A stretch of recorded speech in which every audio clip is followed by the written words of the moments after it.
अब हम लोग आते हैं अगले पॉइंट पर। कौन सा पॉइंट आएगा? इसके पहले हम लोग पढ़े हैं अम्ल, उसके बाद पढ़े क्षार, आप पढ़ेंगे लवण। तो अम्ल के बारे में थोड़ा सा जानकारी दे दो। अम्ल का पीएच मान कितना था? 7 से कम। 7 से कम। और क्षार का पीएच मान कितना? 7 से ज्यादा। से अधिक था। अब लवण का पीएच मान कितना होगा? 7 के बराबर। चलिए, लवण का पीएच मान 7 होता है, ठीक ना? जी सर। 7 से कम जैसे हुआ अम्ल बन जाएगा, 7 से अधिक होगा तो वो क्षार हो जाएगा, और 7 रहेगा तो लवण। अब हम लोग जानेंगे, देखो अम्ल का घोल ले लो, अम्ल का घोल ले लो, ठीक है? और क्षार का घोल ले लो। इसका घोल ले लेंगे, क्षार का। अब दोनों को क्या करेंगे? मिला देंगे। लेकिन मात्रा निश्चित होना चाहिए, मात्रा निश्चित होना चाहिए। निश्चित होना चाहिए। जिसकी जितनी मात्रा होनी चाहिए उतना ही होना चाहिए। अब देखो, अम्ल और इसमें अम्ल है, इसमें क्षार है, इन दोनों को मिला करके ये वाला हो गया मिक्स। ये क्या हो गया? मिक्स। ये हो गया। अब ये दोनों जो मिला तो यहाँ जो है अभिक्रिया होने लगा। क्या होने लगा? तो वो क्या किया? एक दूसरे को उदासीन कर देता है। क्या करता है? उदासीन कर देता है। अब यदि हम इसको छुएंगे, इस बर्तन को अभी मिलाने के बाद जब छुएंगे, ये कैसा लगेगा? गरम।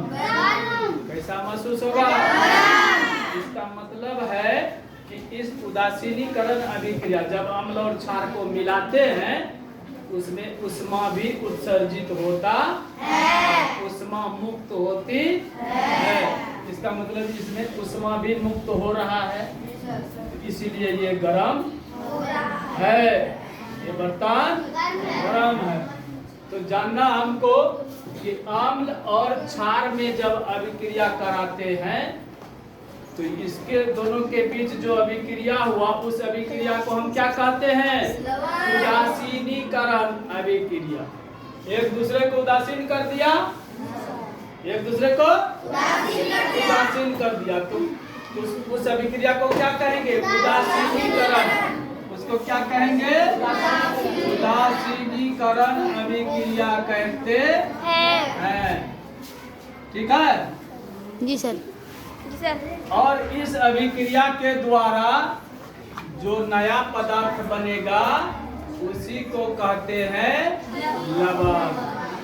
उसी को कहते हैं लवण। इसका मतलब है कि अम्ल और क्षार के बीच अभिक्रिया हुआ तो लवण का निर्माण होता है।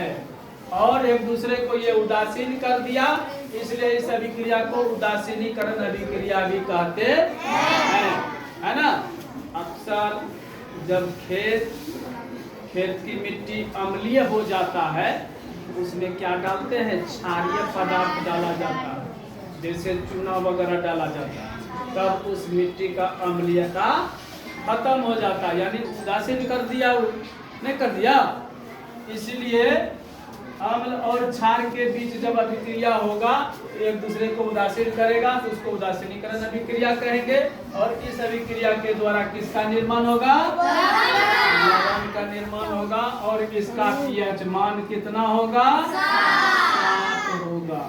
7 से कम हुआ अम्ल हो जाएगा, 7 से अधिक हुआ क्षार हो जाएगा, और 7 रहेगा तो कोई दिक्कत नहीं है। क्या किए? अम्ल और क्षार के घोल को मिला दिए, अभिक्रिया हुआ, एक दूसरे को उदासीन कर दिया, उदासीनीकरण अभिक्रिया कहलाया। इस अभिक्रिया के द्वारा किसका निर्माण हुआ?